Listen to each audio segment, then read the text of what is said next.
नमस्कार भैया बहनों, मैं राजेश स्वामी, आदर्श विद्या मंदिर उच्च माध्यमिक नोखा।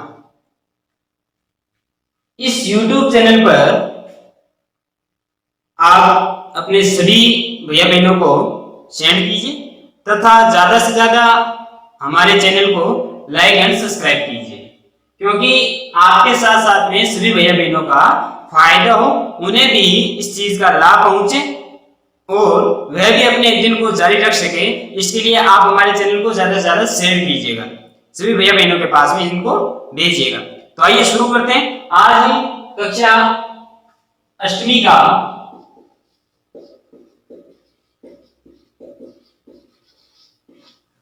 विषय हिंदी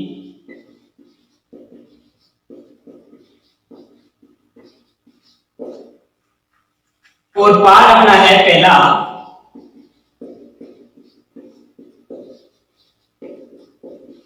ध्वनि। पहला पाठ है ध्वनि। कक्षा 8वीं का विषय हिंदी, यानी कि अपनी हिंदी पुस्तक चलती है वसंत, उस वसंत का पहला पाठ है ध्वनि। इस ध्वनि के बारे में आज हम अध्ययन करेंगे। इस ध्वनि के लेखक क्या हम कह सकते हैं, कवि कौन है? इसके लेखक हैं सूर्यकांत त्रिपाठी निराला। सूर्यकांत त्रिपाठी निराला। इनका जन्म कब हुआ था? इनका जन्म 21 फरवरी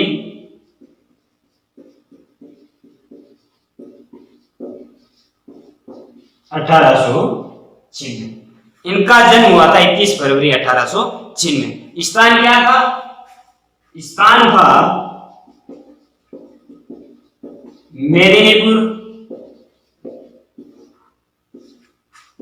पश्चिम बंगाल।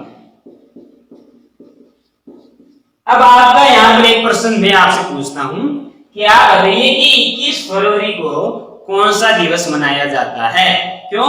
क्योंकि मैंने आपको व्याकरण करवाई थी। व्याकरण में मैंने आपको बताया था कि भाषा, जैसे कि हिंदी भाषा 14 सितंबर को मनाई जाती है, तो 21 फरवरी को किस भाषा का दिवस मनाया जाता है? तो आप बताएंगे सारे। मैंने आपको यहाँ पर बताया था कि राजस्थानी भाषा दिवस कब मनाया जाता है? राजस्थानी भाषा दिवस मनाया जाता है 21 फरवरी को। और हिंदी भाषा दिवस, तो हिंदी भाषा दिवस 14 सितंबर को। और अंतर्राष्ट्रीय हिंदी दिवस या विश्व हिंदी दिवस, तो विश्व हिंदी दिवस मैंने आपको बताया था 10 जनवरी को। तो इन सभी को आप यहाँ लिखिए और बरोबर वीडियो को देखते रहिए और अपनी उत्तर पुस्तिका में भी नोट कीजिए, ठीक है? तो शुरू करते हैं हम ध्वनि। अपना यह पाठ ध्वनि है। ध्वनि का क्या होता है? एक आवाज, एक सुर, जिसे हमें सुनाई देता है।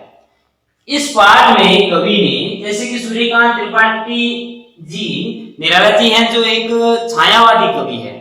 और छायावादी कविता की विशेषता क्या होती है कि उनका गूढ़ रहस्य होता है। उनकी कविताओं के पीछे कोई ना कोई रहस्य छुपा हुआ होता है। कैसे? तो इस कविता में क्या रहस्य छुपा हुआ है? तो कवि इसमें क्या कर रहा है कि वसंत ऋतु को संबोधित करते हुए आप युवाओं को संबोधित कर रहा है। इस सारा वसंत ऋतु की ओर है, लेकिन दूसरी ओर वह आपकी ओर इशारा करते हुए इस कविता से संबोधित करता है। इस कविता में कवि ने युवाओं को संबोधित करते हुए अनेक बातें बताई है कि आज की पीढ़ी, युवा पीढ़ी है, जो किस प्रकार से आलस्य में जकड़ी जा रही है, किस प्रकार से वे अपने आप को निराश, हताश समझ रही है। तो उनके लिए यह बात कही गई। क्यों कही गई? क्योंकि सूर्यकांत जी त्रिपाठी जी हैं, जिनके क्या हुआ था कि जीवन में अनेक कष्ट आए थे। अनेक कष्टों के बावजूद भी यह हारे नहीं थे और इन्होंने अपना कवि क्रम है जो धीरे धीरे आगे बढ़ाया और जारी रखा। सूर्यकांत त्रिपाठी पहले पिता का देहांत हो जाता है, फिर माता जी का देहांत हो जाता है, फिर अपनी पत्नी का देहांत हो जाता है। इतने दुख के बाद भी इन्होंने अपना कवि क्रम जारी रखा और धीरे धीरे आगे बढ़े। तो इस कविता में कवि आपको भी संबोधित कर रहा है कि हमें हारना नहीं चाहिए, हमें निराश नहीं होना चाहिए, हमें हताश नहीं होना चाहिए, बल्कि हमें अपनी मंजिल की ओर आगे बढ़ना चाहिए। तो आइए जानते हैं इस कविता के बारे में कवि क्या कहना चाहता है। पहले इस कविता के बारे में देख लेते हैं। अभी न होगा मेरा, अभी अभी ही तो आया हूं। इस थोड़ी सी राग देख लेते हैं। कवि कहते हैं अभी न होगा मेरा अंत, अभी अभी तो आया हूं, मेरे वन में मृदुल वसंत, मेरे वन में मृदुल वसंत, अभी न होगा मेरा अंत, अभी न होगा मेरा अंत। यह था पहला पैरा, अभी न होगा मेरा। दूसरा पैरा क्या कहते हैं? हरी हरी ये पात डालियां कलियां कोमल गात, हरी हरी ये पात डालियां कलियां कोमल गात, मैं ही अपना स्वप्न मधुल कर, मैं ही अपना स्वप्न मधुल कर फेरूंगा निद्रित कलियों पर, जगा एक प्रत्युष मनोहर, जगा एक प्रत्युष मनोहर। ये था अपना दूसरा पैरा। तीसरा पैरा क्या कहता है? पुष्प पुष्प में तंद्र आलस लालसा खींच लूंगा मैं, पुष्प पुष्प में तंद्र आलस लालसा खींच लूंगा मैं, अपने नवजीवन में, अपने नवजीवन का फिर अमृत सींच दूंगा मैं, अपने नवजीवन का सहर्ष अमृत सींच दूंगा मैं, द्वार दिखा दूंगा फिर उनको है मेरे बेजहां अनंत, द्वार दिखा दूंगा मैं उनको है मेरे बेजहां अनंत, है मेरे बेजहां अनंत, है मेरे बेजहां अनंत, अभी न होगा मेरा अंत, अभी न होगा मेरा अंत, अभी न होगा मेरा अंत। कवि क्या कहता है? अभी न होगा मेरा अंत, अभी अभी ही तो आया हूं। कवि कहता है अभी अभी तो मैं आया हूं, अभी अभी मेरा अंत कैसे होगा? कवि क्या कहते हैं? कवि आपको संबोधित करते हुए कहते हैं अभी तो आप युवा हो, अभी तो आप जवान हुए हो।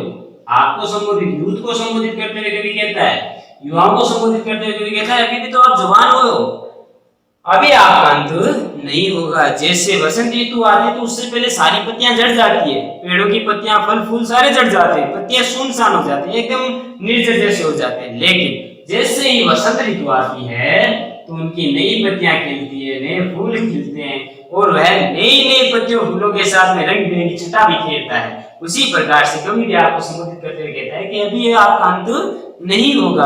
क्यों नहीं होगा? क्योंकि अभी भी तो आप जवान हुए, अभी भी तो आप युवा हुए। आगे क्या कहते हैं? मेरे वन में मृदुल वसंत, मृदुल का अर्थ क्या होता है? कोमल, क्योंकि मेरे वन में तो अभी अभी नई नई पत्तियां खिली है, नए नए फूल खिले हैं, अभी अभी तो मैं कार्य के लिए उत्साहित हुआ हूं, मैं उमंग में भरा हूं, अभी न होगा मेरा अंत, अभी मेरा अंत नहीं होगा। अगला पैरा क्या कहते हैं? हरे हरे ये पात डालियां कलियां कोमल गात, जब बसंत ऋतु आती है तो नई नई पत्तियां खिलती है, नई नई डालियां आती है और कोमल गात, कोमल गात का क्या होता है? यहाँ पर गात का क्या होता है? गात का होता है शरीर। और हरे हरे ये पात डालियां, पात का क्या होता है? पात का होता है पत्ते। हरे हरे ये पात डालियां कलियां कोमल गात, मैं ही अपना स्वप्न मधुल कर, है ना, मैं ही अपना स्वप्न मधुल कर, यानी कि मैं अपना सपना मधुर करके और क्या करूंगा? मैं अपना सपना कोमल करके, मधुर करके क्या करूंगा? जगह एक प्रत्युष मनोहर, फेरूंगा निद्रित कलियों पर, जगह एक प्रत्युष मनोहर। निद्रित कलियां, निद्रित का क्या होता है? नींद में सोई हुई, निद्रित कलियां। जगह एक प्रत्युष मनोहर, प्रत्युष का क्या होता है? प्रभात। और मनोहर का अर्थ मन को हरण करने वाली। अब इसमें देखिए क्या कहता है कवि, पहले इनके अर्थ समझ लिया हमने। अब देखिए हरे हरे की पात डालियां कलियां कोमल गात, जब बसंत ऋतु आती है तो नए नए पेड़ों पर नई नई पत्तियां खिलती है, नए नए फूल खिलते हैं, नई नई डालियां आती है। उसी प्रकार से जब अपनी जवान होते हैं, युवा होते हैं, हमारे शरीर में नई ऊर्जा आती है, नई शक्ति आती है, जिससे हम क्या करते हैं कि विभिन्न प्रकार के कार्यों को कर सकते हैं। मैं ही अपना स्वप्न बदलूंगा, यानी कि मैं अपने सपने को खुद बुन करके, अपने सपने को खुद बना करके और क्या करूंगा? फेरूंगा निद्रित कलियों पर। जो निद्रित कलियां, जो सो गई है कलियां, हमारे जो अंग अंग है जो शिथिल पड़ गए हैं, जो व्यक्ति शिथिल पड़ गए हैं, जो अपने आप को नहीं समझ सके हैं, जो निराश हताश हो गए हैं, उनको कभी क्या कहता है? फेरूंगा निद्रित कलियों पर प्रत्युष एक जगह मनोहर। और वह सोई हुई कलियां, जो सोए मनुष्य हैं, सोए हुए लड़के हैं, सोए विद्यार्थी हैं, उनको कभी क्या करता है? अपनी नई प्रभात, अपनी नई प्रत्युष मनोहर से क्या करता है कि उनको उजागर करता है, जो मन को हरने वाली होती है, जो उनको हर सके, उनके मन के आलस्य को खींच सके। आगे कभी क्या कहता है कि पुष्प पुष्प में तंद्रालस लालसा खींच लूंगा मैं। कवि कहता है कि तंद्रालस, तंद्रालस क्या होता है? तंद्रालस होता है कि नींद में उत्पन्न आलस्य। जब आप नींद में होते हो और नींद में होने पर जो आपको आलस्य उत्पन्न होता है उसको कहते हैं तंद्रालस। तो क्या कहते हैं? पुष्प पुष्प से तंद्रालस लालसा खींच लूंगा मैं। जब प्रत्येक पुष्प से तंद्रालस खींचना है, प्रत्येक पुष्प से आलस्य खींचना, आलस को खींचना, जैसे कि आपके प्रत्येक अंग अंग में जो आलस्य भरा हुआ है उस आलस्य को कभी क्या करना चाहता है? खींचना चाहता है, अपने में से लेना चाहता है। और उसमें क्या खींचना चाहता है? और अपने नवजीवन से अमृत शहद से दूंगा। आलस्य को उसमें से निकाल दिया, आलस्य निकालने के बाद उसमें क्या सींचना चाहता है? अमृत, यानी कि उसमें सुधा को सींचना चाहता है, अमृत को सींचना चाहता है, जिससे आप उमंग में बढ़ जाओ, आप उल्लास में बढ़ जाओ और कार्य को करने के लिए धीरे धीरे आगे बढ़े। द्वार दिखा दूंगा फिर उनको द्वार दिखा दूंगा, उनको रास्ता दिखा दूंगा, तो वे रास्ते में अपने आगे बढ़ते हुए क्या करें? है मेरे जहां आनंद। आनंद का अर्थ क्या होता है? जिसका अंत न हो, और व्यक्ति है जो अपने लक्ष्य की ओर बढ़ता हुआ आगे बढ़ते हैं। उनको द्वार दिखा दूंगा, उनको रास्ता दिखा दूंगा, और उस रास्ते से धीरे धीरे वे क्या बढ़ते हैं? आगे बढ़ते हुए जाते हैं और अपने लक्ष्य को प्राप्त कर लेते हैं। अभी न होगा मेरा अंत, अभी न होगा मेरा अंत। कवि कहता है कि अभी मेरा अंत नहीं होगा, अभी अभी तो मैं आया हूं, अभी मेरा अंत नहीं होगा। तो इस कविता में आपने देखा कि कवि क्या कहना चाहता है। एक बार इसका सारांश के रूप में देख लेते हैं। कवि कहता है कि अभी मेरा अंत नहीं होगा, अभी अभी तो मैं आया हूं, यानी कि वसंत ऋतु में अभी अभी तो नए नए फूल खिले, नई नई पत्तियां आई है, नई नई डालियां आई है। इस डालियां ये धीरे धीरे डालियां बड़ी होगी, फूल से फल बनेंगे। इसी प्रकार से युवा जीवन में भी अभी अभी तो शक्ति आई है, ऊर्जा आई है, उस ऊर्जा का हमें सही जगह पर प्रयोग करना है और आगे बढ़ना है। फिर कवि कहता है कि पुष्प पुष्प से तंद्रालस का नशा खींच लूंगा मैं, यानी कि जैसे पुष्प पुष्प में नींद में जो आलस्य उत्पन्न होता है उसे क्या कहते हैं? तंद्रालस कहते हैं। तो उस तंद्रालस से, उस नींद के उत्पन्न में से, यानी पुष्प पुष्प से मैं सारे आलस्य को खींच लूंगा, यानी कि युवा जीवन में जो जो आलस्य है उन आलस्य को कभी खींच करके क्या करना चाहता है? बाहर निकालना चाहता है। और उसमें क्या सीखना चाहता है? एक ऊर्जा, एक शक्ति, एक अमृत सींचना चाहता है। उस अमृत से व्यक्ति क्या होगा? युवा क्या होगा? शक्ति से भर करके कार्य की ओर अग्रसर होगा। तो कहता है कि द्वार दिखा दूंगा मैं उनको, है मेरे जहां आनंद। उनको मैं एक रास्ता दिखाऊंगा जो क्या होगा? आनंद तक जाएगा, जो अपने लक्ष्य तक जाएगा और अपने लक्ष्य को प्राप्त करेगा, अपने गोल को प्राप्त करते हुए आगे बढ़ेगा। अभी न होगा मेरा अंत, अभी न होगा मेरा अंत। कभी कहता है कि अभी मेरा अंत नहीं होगा। क्यों नहीं होगा? क्योंकि अभी अभी तो मैं आया हूं, अभी मेरा अंत नहीं होगा।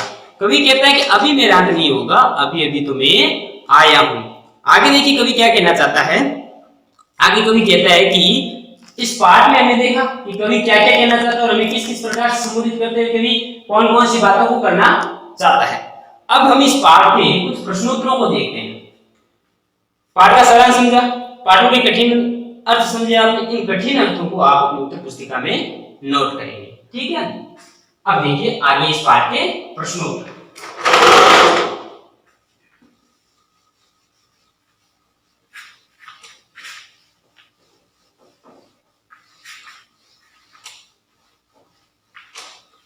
पहला प्रश्न क्या कहता है? पहला प्रश्न यह कहता है कि कवि को ऐसा क्यों लगता है या कवि को ऐसा विश्वास क्यों है कि अभी उसके जीवन का अंत नहीं होगा। पहला प्रश्न कवि क्या कहता है? कवि को ऐसा क्यों लगता है, कवि को ऐसा क्यों लगता है कि अभी उसका अंत नहीं होगा। कवि को ऐसा क्यों लगता है कि अभी उसका अंत नहीं होगा? क्यों नहीं होगा? क्योंकि कवि को ऐसा विश्वास इसलिए है क्योंकि उसके मन में उत्साहित है, वह उत्साहित है। क्यों है उत्साहित? क्योंकि वह अपने जीवन के प्रति आशावादी है, उसके जीवन में वसंत का भी अभी क्या हुआ है? आगमन हुआ है। तो देखिए कवि को ऐसा विश्वास इसलिए है,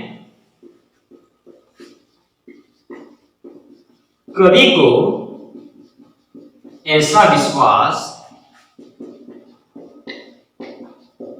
इसलिए है। क्यों है इसलिए? क्योंकि वह उत्साहित है, क्योंकि वह उत्साहित है तथा अपने जीवन के प्रति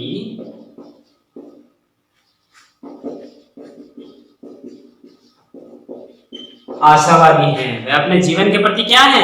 आशावादी है। उसके जीवन में वसंत का अभी क्या हुआ है? आगमन हुआ है। उसके जीवन में वसंत का अभी अभी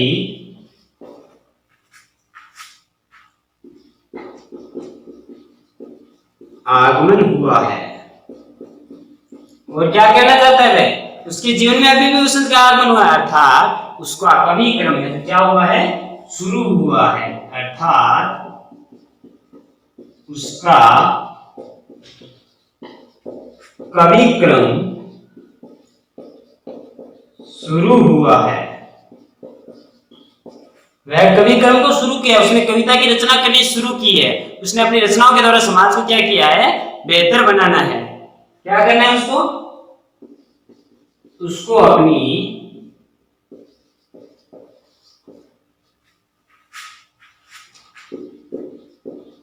रचनाओं के द्वारा समाज को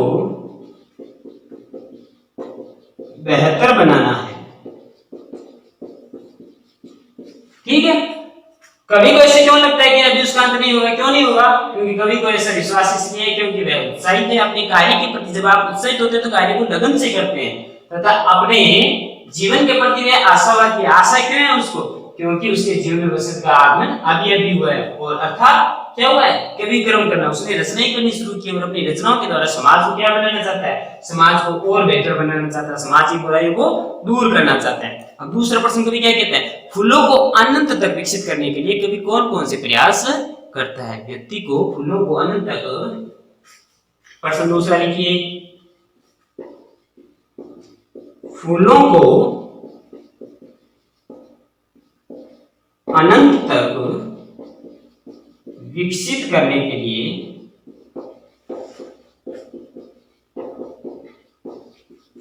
फूलों को अनंत तक विकसित करने के लिए कवि कौन कौन से प्रयास करता है? कवि फूलों को अनंत तक विकसित करने के लिए कौन कौन से प्रयास करता है कि कवि किस किस प्रकार से उनको अनंत तक विकसित कर सकता है? तो फूलों को अनंत तक विकसित करने के लिए कवि क्या करना चाहता है? उनका आलस्य छीन लेता है। कवि ने क्या कहा था? पुष्प पुष्प से तंद्रा रस लालसा खींच लूंगा मैं। यानी कि उसके पुष्पों से क्या होता है? प्रत्येक अंग से उनका क्या होता है? आलस्य छीन लेता है और उन्हें प्रेरित करना चाहता है तथा वह अपने नव जीवन में क्या हो? नव जीवन में अमृत भी सींच करके आगे बढ़ना चाहता है। कवि क्या करना चाहता है? फूलों को अनंत तक विकसित करने के लिए कवि कौन कौन से प्रयास करना है? पहले तो उसमें से आलस्य खींचेगा, आलस्य खींचने के बाद उसमें क्या सींचेगा? अमृत सींचेगा। तो देखिए, फूलों को अनंत तक विकसित करने के लिए फूलों को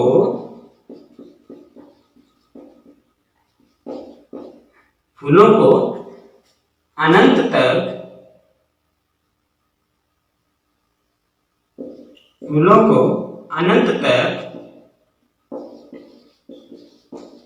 विकसित करने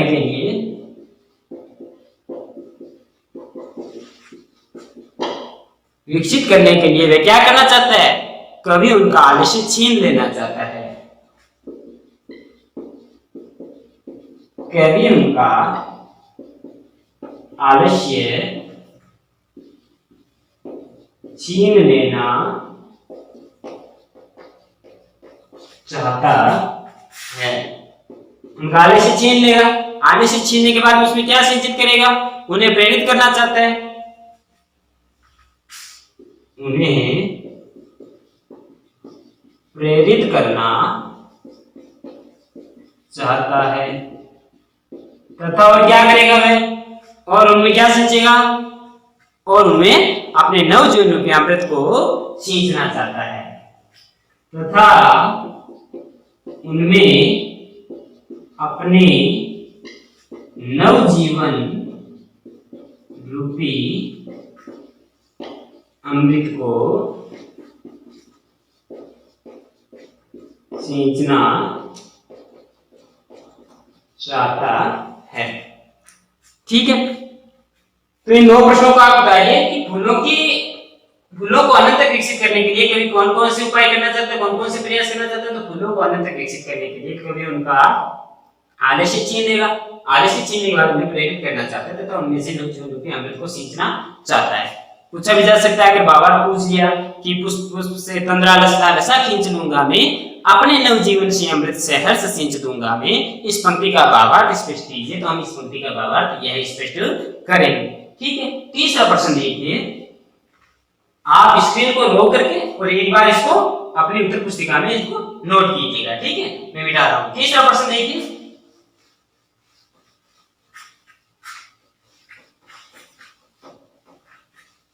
तीसरा प्रश्न यह कहता है कि कवि पुष्पों की तंद्रा और आलस्य दूर करने के लिए क्या क्या करना चाहता है। कि कवि है जो पुष्पों की तंद्रा और आलस्य दूर करने के लिए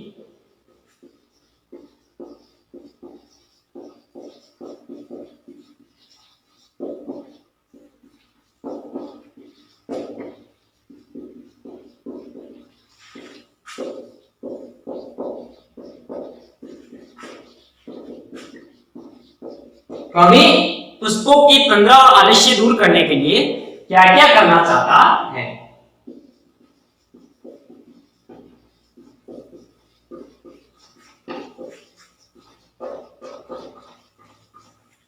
क्या क्या करना चाहता है। तो कवि पुष्पों अर्थात नवयुवकों की, पुष्पों से अपने को संबोधित कर रहे हैं,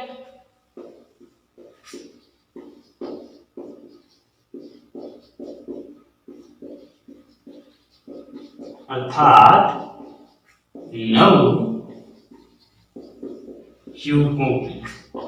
किसकी तंद्रा दूर करना चाहते हैं। नव युवकों की, यानी कि हमारे कवि पुष्पों अर्थात नव युवकों की तंद्राओं और आलस्य को दूर हटाने के लिए उन पर अपने क्या करना चाहता है, स्वप्न तथा कोमल हाथ फेर कर उन्हें क्या करना चाहता है, सुंदर प्रभात का संदेश देना चाहता है। क्या करना चाहता है, युवाओं की तंद्रा और आलस्य को दूर करने के बाद में वह अपने कोमल हाथ, अपने सपने उस पर है जो फेर करके सुंदर प्रभात का संदेश देना चाहता है। तो क्या हुआ, कवि पुष्पों अर्थात नवयुवकों की तंद्रा और आलस्य क्या करेगा, पहले तो छीनेगा। तो आलस्य को दूर हटाने के लिए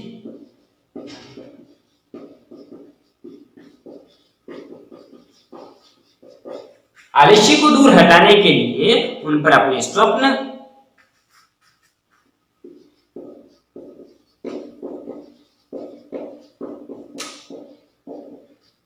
उन पर सबसे पहले अपने स्वप्न तथा कोमल हाथ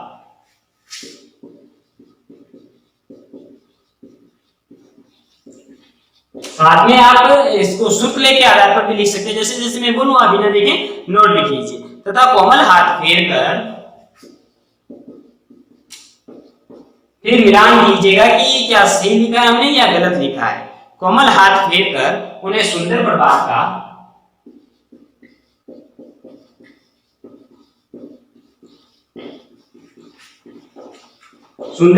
का संदेश देना चाहता है।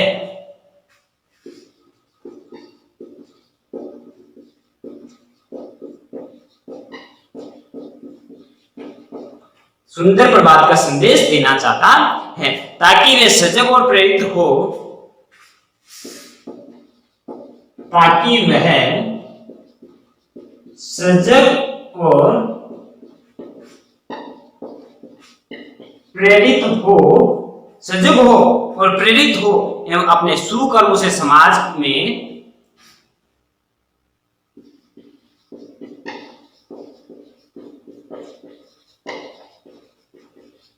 अपने सुकर्मों से समाज को क्या करें, दिखाएं। सुकर्मों से समाज में क्या करें, समाज में महक बिखेरते रहे, अर्थात समाज की भलाई करते रहे। समाज में महक बिखेरते रहे अर्थात समाज की भलाई करते रहे।